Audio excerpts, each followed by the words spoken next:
Good evening and a very warm welcome to the Grassroots Weekender show. I'm Mal Lee, your host for this evening.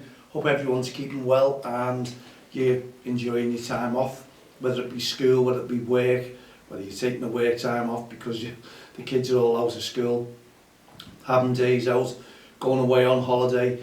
And people are saying not many people have gone away on holiday, but I do believe that there's quite a few. And that goes by the referees. Yes, the referees, because many teams cannot get hold of them. Friendlies have gone down. I think most summer leagues are starting to dwindle away now. I do call up to the Saturday Summer League on the at Jeffrey Humble. Decent football, decent referees. Talking away to them, having a great chat. Bit did on the ground yesterday with many games, but it was great to have confab and make great strides in with the referees there. Had a little bit of time to have a little chat, and Tony Mallon was there. Tony is going to be supporting us with our Three Peaks Challenge. He's doing a run, I think, by the end of the month, but I'll give you more information on that one. So any proceeds that he raises are going towards our Heart of Gold Challenge, which we can only thank Tony from the bottom of our hearts. Golden hearts, that is.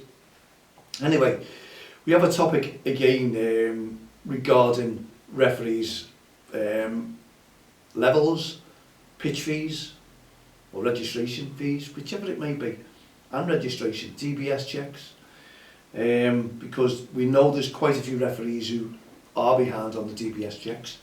We need to get them organised ASAP. And I had a great catch-up while I was at football yesterday with Steve Swinnerton, and County FA Development Officer. We had a good chat, spent a good hour together, going over things and what have you, and I put one or two ideas that he found interesting, because the discussion was regarding referees actually, and it's come about. I mentioned it the other day on the show. You may have seen it regarding referees, all about the confusion with fees, how much some leagues are paying the referees, others are paying a little bit more. Teams are offering more money to entice referees towards their games because they're struggling for friendly games, last minute games. Yeah, okay, referees are in demand, fantastic, and that's the way it should be, I suppose. And we were talking the other day who's in refereeing for the money and who's in for the community side of things, the grassroots football, the kids. Well, you can make your own decisions on that, can't you? I'm not going to put the foot in there who's in it for the monies and what have you.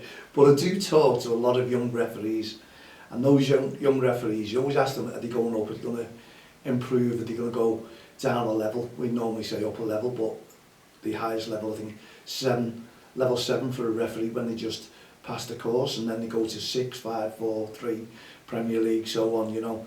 That's the way it goes, and it's over the 12 months. Correct me if I'm wrong on anything that I'm saying here, I'm sure people will. mal@don'ttextheline.com. We're talking about the levels and the fees. Now, I put to Steve yesterday, and I hope this is my opinion. This is what I'd love to see, what I'd like to see, to make it fair all round. Because I do know as well that some leagues are putting up fees to entice more referees towards it, and I don't think it's about that. Because when you put the fees up, it's not the leagues putting the fees up and giving it to the referees. It's the teams that have to pay it. So really, it's another pay rise for the junior football teams. To keep the referees going, I suppose. And I know there's courses, or hopefully there's courses, already started now in the county FAs to entice more referees to the games rather than them walking away and leaving them, and try and encourage more referees to the games in grassroots football. Now, when you talk to these young referees, I've always found that they're happy at level 7 and they're happy at getting their monies in. They could be studying, could be, for clothes, holidays, and that's fine, totally fine, because they're getting paid for doing the job. They've gotten paid on the course, and they're buying all the referee gear and what have you that goes with it. So it's out of their pocket. So anyone can go into refereeing. You can't knock a referee for going out. and refereeing a game to earn money. No, you can't. So it's entirely up to their decision. But what I've noticed, and you may agree with me, that many of the referees just want to stay at that level. There's no encouragement to push them to the next level, to go to level 6. You might say there is, you might say there isn't, but I don't think there is. My honest opinion, there's no, what as at the end of the road, what can you give them, what can you say to them? So my honest opinion is, or what I suggest, you have some sort of project where, not projects, where you can put the referees together, level 1, not level 1, dear me, might Riley be made up with me, wouldn't you? Level 7, let's say for instance level 7 referees, and they're all happy at just turning up and getting their payment, 3-4 games a day on a weekend, Saturday and a Sunday, could be 8 games, so it's a few bob there that they get. Now, all I'm saying, and I'm asking everyone to come onto the same level here, the same level, not I'm talking about level 7 as a referee, I'm talking about everyone trying to be fair. Some leagues have got more money than other leagues, some leagues struggle, some leagues don't, so they can offer a little bit more money to entice more referees to their game, because it's saying referees is all about the money, my honest opinion. But it's entirely up to whatever the leagues want to pay, we know that. And I think if you keep doing this, then the teams are going to start having a bit of a complaint, because 99.9% of managers I know are not getting paid for this. They're all volunteers, putting the teams into junior football leagues, working 7 days a week, trying to raise money, raise funding to put the teams in, because they have the registration fees as well as the referees fees as well. Now some leagues I've seen at the end of the season where there's officials, liners on the line as well, so there's 3 officials that the teams have to fork out and pay, so it's probably double the money, treble the money, whatever it may be. Now in under 7s or 8 games, when you've got 2 linesmen or lineswomen, linesperson if you like, just that not defeat the object. Why do you need a liner on an under 7s game? That is, to me, just to, yeah, there you go, more money for the referee, what an easy day. And even the referees, I suppose, are embarrassed receiving that money as well for under 7s game, doing the line, because the kids will tell you when that ball goes out, and it's probably 99.9% it's out. Everyone knows which way that ball is going. The free kicks, the kids all give it away at that age. They make their own decisions, basically. Sometimes you may not need a referee, but I like to see a referee in the middle, but I don't like to see 2 liners. I really don't. You may as well have a 4th official as well, you know, why not? But it's money for all rope, as they say, I suppose, isn't it? We don't want to see that. Your opinion, you can get it into me, Mal. I'm on Facebook, Twitter, LinkedIn, all the social network sites. You can get in touch with me about it. But what I'd like to see is where there's the leagues all come together, the county FAs come together, the managers come together. It's better for the managers, better for the teams, and there's more teams, I assure you, than referees, guaranteed, isn't it? Because scheduled kick-off times, and we know that a lot of referees are walking away, and we need more referees to come into the game, which are going to be young referees coming in for next season, so they're going to be a little bit nervous, as we know, when they first start. But what we're trying to say is, keep their fee at a certain level, okay? Now what are we doing to encourage them to the next level? Well, the next level, they go on to a pay rise, and the next level after that, they go on to an even more pay rise. Because why should you give, my honest opinion, mine, you have your own referees, love to hear from you. The level 7 referee can go and do a game and earn £40, the same as a level 5 referee with more experience. I don't see the logic in that, my honest opinion. I really, really don't. Because you pay for experience, don't you? These level referees should be on that little bit more. I'm not saying put their money right up sky high, but let's have a balance. Let's work it out from one level. The leagues can easily do this, and it brings everyone onto the same level all around. The managers know what they're doing, the committees know what they're doing, the leagues know what they're doing, the teams know what they're doing, the referees know how much they're getting. You know, if you want to pay them extra money when you're doing a friendly, that's albeit you can do that. It's entirely up to yourself, because you don't want to let the kids down to have a referee. We all know that it's great to have a referee in charge, because it's nothing worse than when one of your parents or a manager is doing it. The kids, the games aren't really the same, the whistles aren't the same, the uniforms aren't the same. It's all about making sure that everyone's working together and coming on the same level as the referees. And I don't think anyone should have any arguments about it. All I'm trying to do is make it fair for everyone, so that it balances out all the referees. It'll keep referees within the game, because if you're having referees just staying at one level, then you're not improving the referees, are you? They're not going out and doing bigger games. They shouldn't be going out and doing bigger games, because they're only on a level 7, and they're only teenagers, they're only minors, that's all they are. But you've got the experienced referee who will go out and do an adult game, amateur game. That's the way you should do levels. It should be easier to solve. There should be a lot of structure in this. We were talking yesterday, structure is the key. You need to get the fine balance with referees, because I think it's unfair on some of the managers scraping money to pay high money for a referee to come. And if everyone knows what they've got to pay, it's easier. It really is easy to run a team, because it is really difficult to run a junior football team at the moment. And I know some referees who do both, not many, but they do. They pack in a referee game and do a football team. Well, that's working in the community. That is part and parcel of being involved in it. That's what I love to see, you know.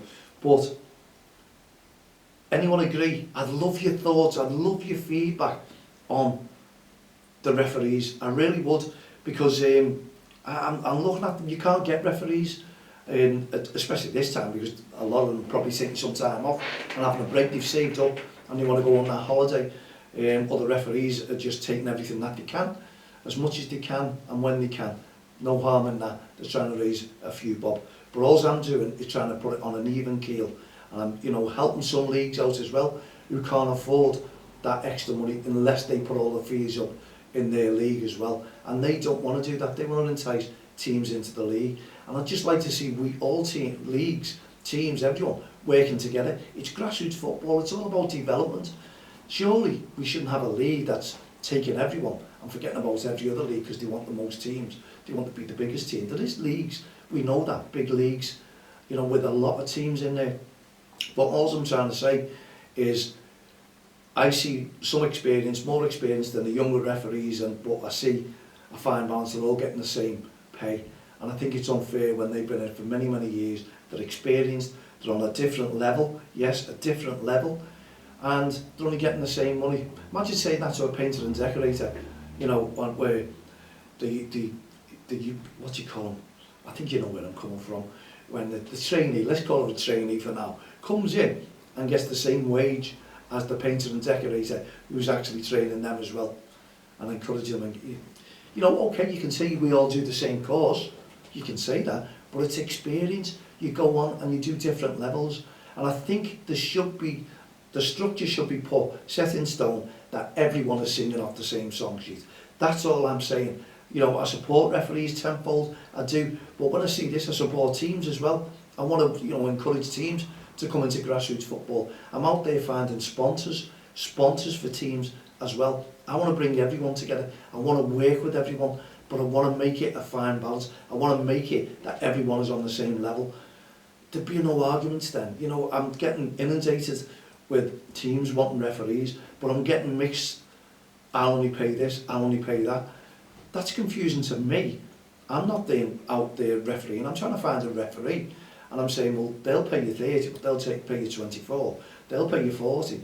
I think it's wrong for me to say that. I'm only trying to do a good job for grassroots football to get a referee to go into that game as well. And I'm sure there's many referees out there that are going to agree with me as well. Not the level 7s, they won't, because they'll be saying, what are you doing? You're spoiling it for us. Yeah, I'm spoiling it for you. You've got to have levels. You've got to have an incentive, and there'll be more referees staying in that game. There'll be a lot more referees staying in that game. And I've put it to the state, and, you know, I think they'll back us on it, because league should back us, everyone should back us. Let's have a level, let's have a structure. At the moment there's no structure for referees. Give them an incentive, give them something else. County FAs want to look after referees, don't charge them as much. Let's have that level and give them an incentive. They'll get more money and they can offer them more games, maybe more experienced games, more money, and maybe if they get freebies, give that to the young referees who are up and coming and staying in it and want to achieve something at the end. That's all I see. And I just want to make everyone happy in grassroots football and make it fairer for the teams, make it fairer for the leagues, for all leagues and everyone involved in grassroots football, and fairer especially for those refs. Okay, yesterday I had a visitor. Yesterday we got Sophie. You may have seen Sophie going back a while ago. I had Sophie in the office, had a conflab. We didn't do a show, we just had a chat, catch-up chat, because Sophie wants to be involved in Don't Cross the Line and inclusion football. That is where we're going to go, bring in some disability football, involve them over the next few months. That's what we're working hard to do with Matt as well. We're trying to achieve things, we need funding for it, we know that, but we're building up a great team to enable us to get funding, and especially Hearts of Gold. That's what we're trying to do, to raise funds. This is what it's all about. Inclusion football, disability football, disadvantaged children who've been injured, who can never play a game of football again, struck down by illness, they can't get involved in sport and activities, and as I say, if they can't just afford this involvement in grassroots football. This is what we want to do. The Hearts of Gold initiatives from Don't Cross the Line is all about supporting all these children, and also projects like our own that we're doing with vulnerable children, with disadvantaged children. We're bringing them in on our young commentators. We do that every Friday evening with Pinnacle, with KCC, with Dan and Wayne. This is what we're doing. We're bringing people together and we want to make those kids enjoy it. We're giving kids a voice, if you like, and this is what the Hearts of Gold is trying to do for grassroots football, all working together. This isn't competing with anyone else. This is just trying to do something that we think Don't Cross the Line, the staff, the team, the volunteers, everyone who gets involved with us have got Hearts of Gold and just want to give something back to the community. I do support work full time. This is a voluntary job that I do with Don't Cross the Line. This is voluntary. This is all from welcoming all projects from the National Lottery that we have to go cap in hand and try and bring in money. We're doing GoFundMe. We're doing GoFundMe pages where we're trying to raise money to bring it all in as well, because we want to try and give it all back. So we need to generate the cash. We need to generate the support, which we're doing the 3 peaks, as you know, on 19th, 20th, 21st of August this month, and it is August already, months are flying, the countdown begins. I've got to hopefully try and get fit, try and get my foot 100% if I can. I'm wearing the boots more times than off now, even in warm weather. These boots have got to stay on. I need to get used to them. I haven't attempted any climbs in them yet, but that's what it's all about. So we're asking you, please go on our GoFundMe page, Hearts of Gold Initiatives. Just type that in, GoFundMe, and donate whatever you can. Excuse me. We're going to hold a banner up. We had loads of supporters, loads of teams, referees on board on that, and businesses as well, putting the names on there, paying good money to support it. Now the banner should be out next week, and we want to try and get publicity on that banner as well, because why shouldn't we? We've got Sky interested. I'm on BBC Radio Merseyside, 8:20 AM this coming Tuesday with Paul Salt. I want to try and get the word across there. I have to get everything ready, got to get my bullet points, but sometimes I just don't need bullet points because it's all in there, and it's all in there what I want to try and achieve for grassroots football and sport activities as well for the kids out there. And you only have to look at our young commentators the way they are now. We're looking like we're the best of mates. We're great. At first of all, they come in a little bit nervous, but now they're great. And I'm getting receptions saying that they're bubbling, they're beaming when they're coming in. They're loving it, they're enjoying it. You can see the faces. They can't wait to get involved. Is this what it's all about? Bringing kids together, bringing people together. We've been doing this since 2003. We're not going to change. We're going to go into our 19th year and we're going to be rather happy. What's our 20th year going to bring? We're going to be planning that soon. We've got loads in the pipeline, but please, if you can support us, you can help us, just please do it. Just go onto our Hearts of Gold page on GoFundMe and donate. Every little helps. I'm not asking you to put a fortune in. And if you see our buckets out and about, put a little few bob in there as well. Have some collecting for us, if you don't mind. We want to put it all back into grassroots football. We're a not-for-profit organisation, which means we're the next best thing to a charity. We're building up Hearts of Gold to become a charity. Now, if you excuse me, I do need my little drink because I've come to the end of the show. And I've got to nip away to Sainsbury's somewhere because they only do my favourite teas, which is, I was introduced to Lady Grey, Earl Grey. I'm hooked on them. I don't take milk in tea, so they're fantastic to get the adrenaline going and give me more confidence when I come onto the show and get out and about and meet the likes of you people in grassroots football. Yes, you, the football family, the people who make a difference. I hope you've enjoyed the show today. I'm not jumping at referees, I'm not jumping at teams. I'm trying to work together. I'm trying to find a solution that makes it better for each and every one of us in grassroots football and saves some money for the teams if we possibly can. Thank you very much for joining us this week from the Friday, Saturday and Sunday. Thanks to our young commentators. Thanks to Dan from KCC, Wade, who's putting a lot into it. We're going to be bigger, better, especially for next Friday when we'll have hopefully our young commentators show. And if we have any midweek programmes, which we'll start doing very soon, because we're going to get guests in here, please keep tuned in. Thanks to our listeners as well, from all over the world. SoundCloud, which is booming, and we will have DXTL TV from the touchlines booming as well, because we're going to soup that up very, very soon indeed. So in the meantime, we'll be back again next Friday. Please join us. We'll see you then. From myself, Mal Lee, and all the team here at the Grassroots Show, Don't Cross the Line and Respect programme. Have a great evening. Put your feet up, relax, stay safe, and enjoy the Olympics. See you soon.